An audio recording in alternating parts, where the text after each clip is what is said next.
नमस्कार दोस्तों, स्वागत करते हैं मेरे YouTube channel health diet and disease में। हम बात करेंगे आज एक ऐसी बीमारी के बारे में जिससे दुनिया में पॉपुलेशन का एक बड़ा हिस्सा इस बीमारी से परेशान है और दुनिया में मौत का एक बड़ा कारण यह बीमारी है।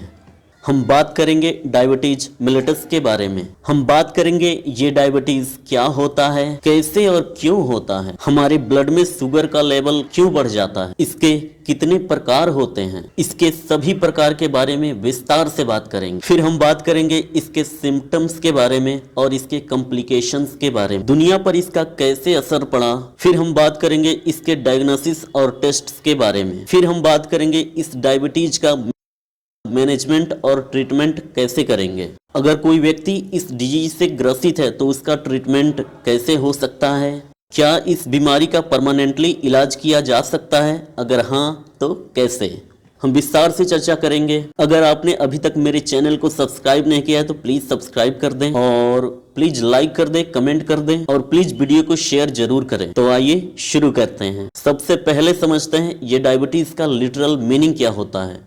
तो डायबिटीज मतलब होता है टू पास थ्रू, यानी बाहर निकलना या बाहर निकालना, और मिलेटस मतलब मीठा, स्वीट होता है। तो इन दोनों शब्दों का मीनिंग जुड़ा हुआ है यूरिनेट करने से, पेशाब करने से। पेशाब के साथ में बहुत ज्यादा अमाउंट में शुगर का बाहर आना और बार बार यूरिनेट करना, इन दोनों शब्दों का मीनिंग इससे जुड़ा हुआ है। हमारे शरीर में जितनी भी कोशिकाएं होती हैं, सेल्स होते हैं, वो सभी हमारे ब्लड में प्रेजेंट ग्लूकोज का उपयोग नहीं कर पाते हैं, यूज नहीं कर पाते हैं एनर्जी प्रोडक्शन के लिए। उन्हें एनर्जी नहीं मिल पाता, जिससे हमारे शरीर का ग्रोथ एंड डेवलपमेंट रुक जाता है, जिससे हमारे ब्लड में लगातार शुगर का लेवल बढ़ते जाता है और हमें डायबिटीज हो जाता है। आइए हम विस्तार से बताते हैं ये डायबिटीज क्यों और कैसे होता है, क्यों हमारे ब्लड में शुगर का लेवल बढ़ जाता है। नॉर्मली हम जो भी भोजन ग्रहण करते हैं, जैसे चावल, रोटी, पास्ता, ब्रेड्स, इन सभी में कार्बोहाइड्रेट होता है। यह भोजन हमारे स्टोमक में जाकर स्टोर्ड होता है। वहाँ बहुत सारे गैस्ट्रिक जूसेस हमारे स्टोमक में रिलीज होते हैं, जो फूड में मिक्स हो जाते हैं और फूड को छोटे छोटे टुकड़ों में तोड़ देते हैं। जैसे कार्बोहाइड्रेट फूड्स में था, उसे तोड़ करके ग्लूकोज फॉर्म में कन्वर्ट कर देते हैं। फिर हमारा भोजन जो है आंत की तरफ, इंटेस्टाइन की तरफ बढ़ता है। फिर वहाँ इस भोजन का एब्जॉर्प्शन, यानी हमारी आंत इस भोजन में जो न्यूट्रिएंट्स, पोषक तत्व होते हैं, उसको सोख लेती है और डायरेक्टली ब्लड में छोड़ देती है। फिर हमारे ब्लड में प्रेजेंट ग्लूकोज का सभी सेल्स में पहुंचना होता है, क्योंकि ये ग्लूकोज मॉलिक्यूल ईंधन की तरह काम करती है, एक फ्यूल की तरह काम करती है। जैसे गाड़ियों में पेट्रोल या डीजल डलवाते हैं, उससे हमारी गाड़ी चलती है, वैसे ही ये ग्लूकोज मॉलिक्यूल्स होते हैं, जिससे हमारा शरीर मूवमेंट करता है, ग्रो करता है। लेकिन हमारे सेल, जो कोशिका होती है, उसके चारों तरफ एक सेल मेम्ब्रेन की बाउंड्री होती है, जिसको अनलॉक करके उसके अंदर प्रवेश करना होता है। उसके लिए एक इंसुलिन हार्मोन की जरूरत पड़ती है, जो हमारे शरीर का एक अंग पैनक्रियाज है, जो हमारे पेट के पीछे साइड में सेटल्ड है। उससे ये इंसुलिन हार्मोन रिलीज होती है। ये इंसुलिन जो सेल के चारों तरफ एक सेल मेम्ब्रेन की बाउंड्री होती है, उसको अनलॉक करके इस ग्लूकोज मॉलिक्यूल्स को सेल्स के अंदर पहुंचाती है, जिससे सेल्स को एनर्जी मिलता है, फ्यूल मिलता है, हमारे बॉडी का ग्रोथ एंड डेवलपमेंट होता है।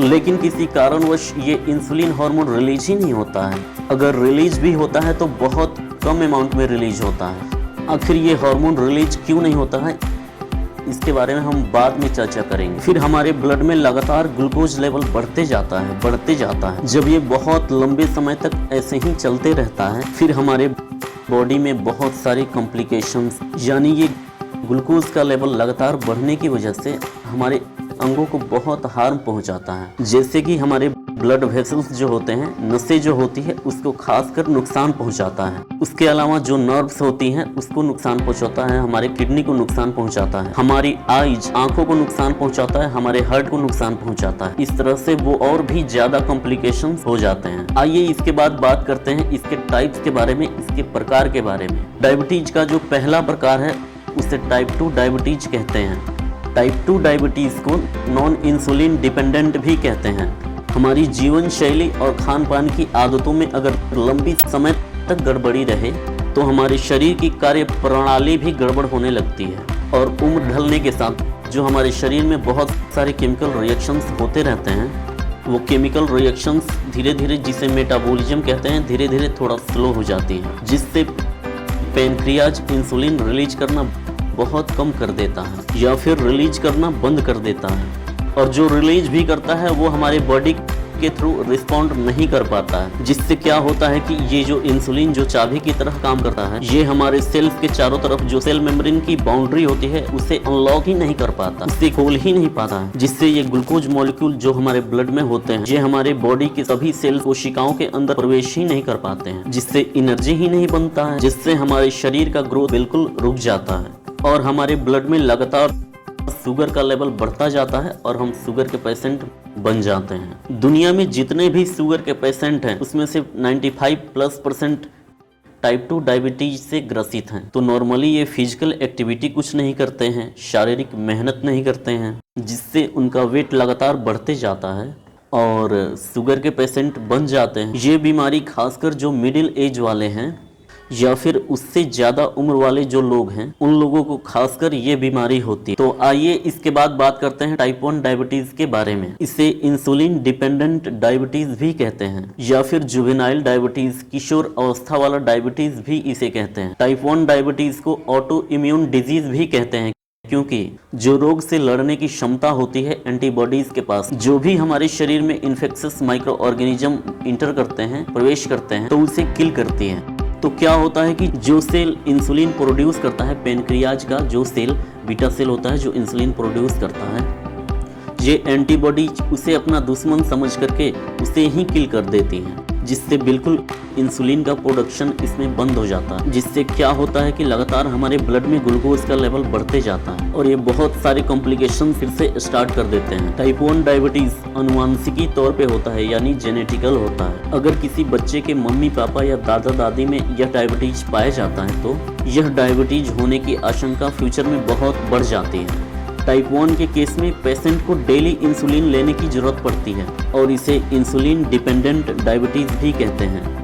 इस डिजीज की पहचान जो है बचपन में ही हो जाती है, किशोर अवस्था में ही हो जाती है, इसलिए इसे जुवेनाइल डायबिटीज या किशोर अवस्था वाला डायबिटीज़ भी कहते हैं। यह किसी भी एज में हो सकता है, इसके सिम्टम किसी भी एज में अपीयर हो सकते हैं। WHO के डाटा के अनुसार 2017 में 9 मिलियन यानी 90 लाख लोग टाइप 1 डायबिटीज के रिकॉर्ड किए गए थे। अब हम बात करते हैं जेस्टेशनल डायबिटीज के बारे में।